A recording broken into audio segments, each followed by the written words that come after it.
deve sofrer um assédiozinho, né? Mas quando eu tô em pré-contas. O importante, mano, é a confiança e aquilo.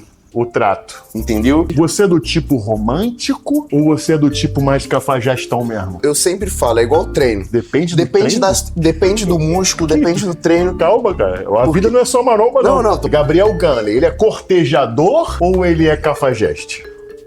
Enquanto não encontra as certas, tem que ser cafajeste, irmão.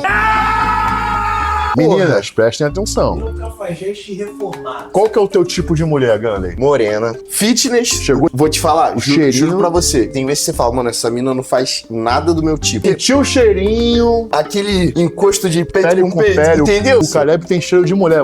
Vem, mostra pra calma. ele aqui. Fecha o olho e sente o cheiro dele. Tem cheiro de mulher esse cara, velho. Essa vai ser a minha melhor vigarícia. Cuidado com o É. que você vai me botar Não, pra você cheirar. Não, sente o cheiro. cheiro. Fecha o olho e sente Pode o cheirar cheiro. mesmo, cheira mesmo. Ah, mano, vai tomar no seu cu, mano.